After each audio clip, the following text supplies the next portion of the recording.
My name is Lynn Hanrahan, and I am the external case manager at the St. Francis Country Home in Darby, Pennsylvania, which is suburban Philadelphia.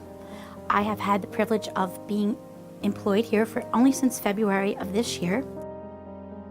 In October 2013, we celebrated 100 years of caring. We are part of 6 facilities owned by the Archdiocese of Philadelphia in a division called Catholic Healthcare Services. We service the frail, the elderly, the disabled, for the most part, those who are financially challenged. It has been a symbol of stability, compassion, love, and caring for a century. I can attest to it because when I was a young girl, my grandmother was a resident here for 6 years.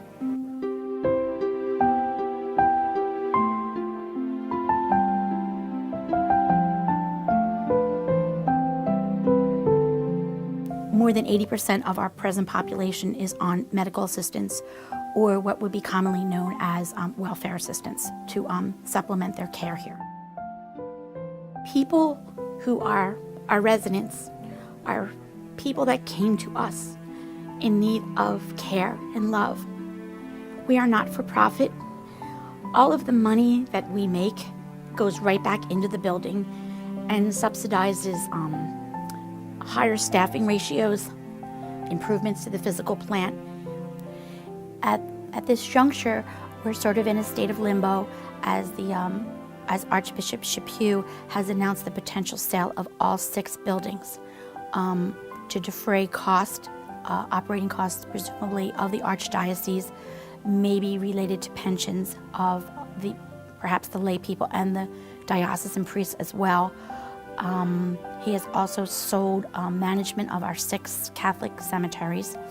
And not long after he announced this, he also had a press release that he intends to expand St. Charles Seminary and make $30 to $50 million investment to make it a state-of-the-art educational facility to attract non-religious education. I know that my facility and the other 2 others are financially solvent. We at various times have given the proceeds from our monies to support the Archdiocese of Philadelphia. I believe that for-profit and the caring of a human being is an oxymoron. Every penny that we make here at St. Francis goes right back into resident care. We have above average staffing ratios. We have excellent clinical outcomes, all surrounded and embraced and tied in a bow by a spirit of Catholicism and Christianity.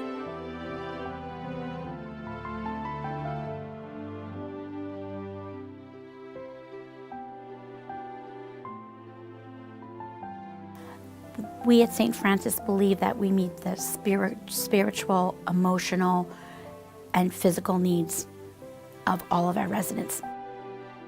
Probably, and I'm speaking hypothetically, would shift from that being focused on a Christian mission statement, Catholic mission statement, and making the bottom line and for-profit would be paramount, because the folks that toured us, all 16 prospective buyers, were all for-profit, non-faith-based.